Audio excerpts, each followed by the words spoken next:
All right, at this time, Mr. Paul is recognized. Your thorn in the flesh. For 3 minutes. Thank you, Mr. Chairman, and welcome, Chairman Bernanke. You know, I guess over the last 30 or 40 years, I have criticized the Fed on occasion, but the Congress deserves some criticism, too. The Federal Reserve is a creature of the Congress, and if we don't know what the Fed is doing, we have the authority, and we certainly have the authority to pursue a lot more oversight, which I would like to see. So although the Fed is on the receiving end, and I think rightfully so when you look at the record, I mean, the Fed's been around for 99 years, almost a few years before you took it over, and 99%, 98% of the dollar value is gone from the 1913 dollar. So that's not really a very good record. And I think what we're witnessing today is the end stages of a grand experiment, a philosophic experiment on total fiat money.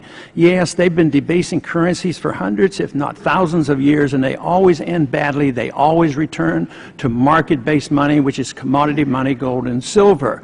But this experiment is something different than we've ever had before, and it started in 1971, where we were actually given an opportunity in many ways to be the issuer of the fiat currency, and we had way too many benefits from that than people realized.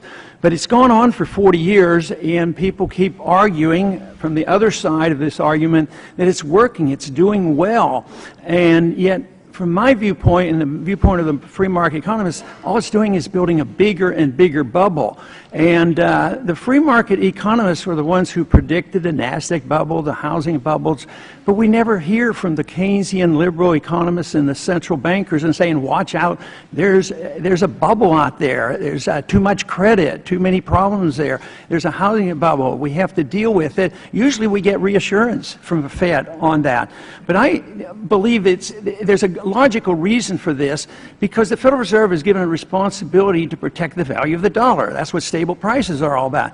But we don't even have a definition of a dollar. You know, we ask about the definition of a dollar and say, oh, it's whatever it's by. Well, every single day it buys less than the next day. And to me, it's sort of like building an economy and having economic planning like a builder had a yardstick that changed its value every single day. I mean, just think of the kind of a building we have. And this is why we have this imbalance in our economic system. But it was a system designed to pyramid debt. We have a debt-based system. The more debt we have and the more debt the Federal Reserve buys, the more currency they can print. And they monetize this debt. And no wonder we're in a debt crisis. It's worldwide. I think it's something we've never experienced before. And I think the conclusion will be a vindication either for sound money, or if you win the argument and say, yes, we are great managers, we know how to do it, we want the credit for the good times, and we want the credit for getting us out of those good times. I mean, I think within a few years we're going to know. Of course, I'm betting that the market is smarter, commodity money is smarter, nobody's smart enough to have central economic planning. So I'm anxiously waiting for this day for the conclusion, because reforms have to come. They're already talking about, when you see Robert Zoellick talking about monetary reforms and talking about gold, our time has come for serious discussion on monetary reform. Thank you, Mr. Chairman. Dr. Paul? Thank you, Mr. Chairman. Mr. Bernanke, if you don't mind, would you tell me whether or not you do your own shopping at the grocery store? Yes, I do. Okay, so you're aware of the prices.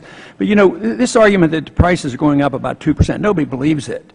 You know, and the old CPI says prices are going up at 9%. They believe this.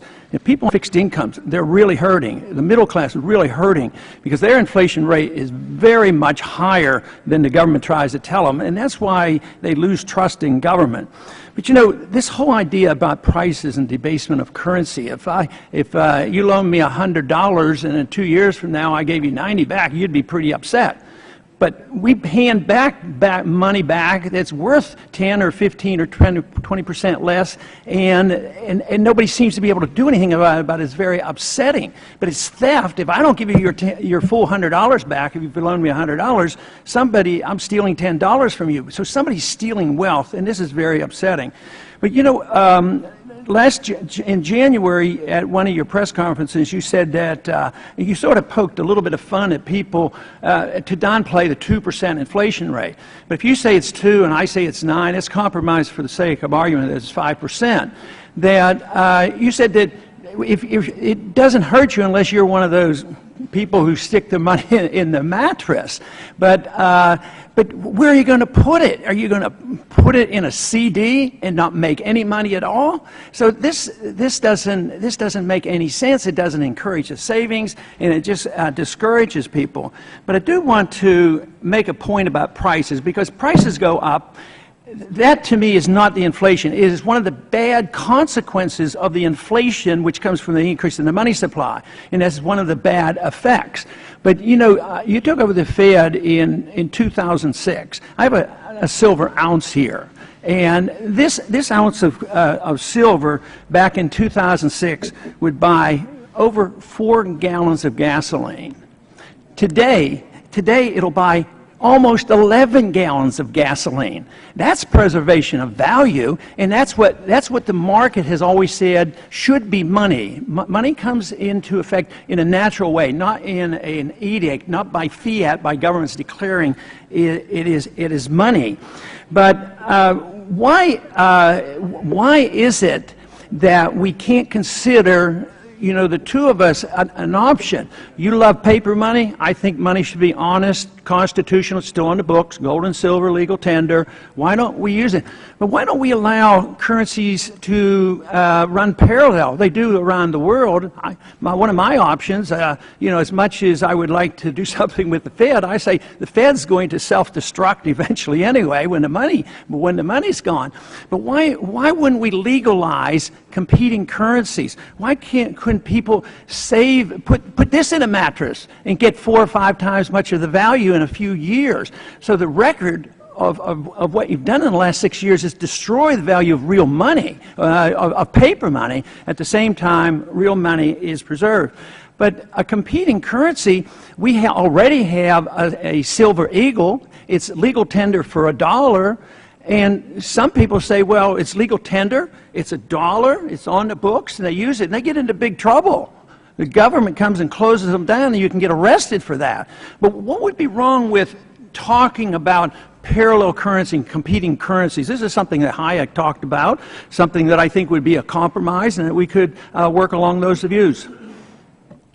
First of all, good to see you again, Congressman Paul. Just one word on the inflation. Of course, those numbers are constructed by the Bureau of Labor Statistics, not by the Fed. They're independently constructed, and I think they're done in a very serious and thoughtful way. On alternative currencies, nobody prevents you from holding silver or gold if you want to. It's perfectly legal to do that. And you're also it's also perfectly fine to hold other currencies, euros or yen or whatever else. So in that respect, you can do that, and I'd be happy to talk to you about other options. Mr. Chairman, that's not money. I mean, when you pay taxes to buy a coin, or you have capital gains tax, when it's not, if you have to settle a lawsuit, it's always settled in depreciating Federal Reserve notes. It's never settled in the real contract. So that's nothing near money when it's illegal to use it. But to do it, you'd have to repeal the legal tender laws. You would have to legalize this. You'd have to get rid of the sales taxes. You'd have to get rid of the capital gains taxes. People, even in Mexico, they're talking about this. They're trying to have competing currencies. They've been wiped out too many times with inflation and wipe out the middle class. They're allowing people to start to save in a silver currency. So I hope we move along in that direction, because there shouldn't be any you know, overwhelming changes all of a sudden, that there could be a transition. People could vote on it. Maybe they'll give up on the Federal Reserve note and vote for real money. I'd be very happy to talk to you about it. Thank you very much. Thank you.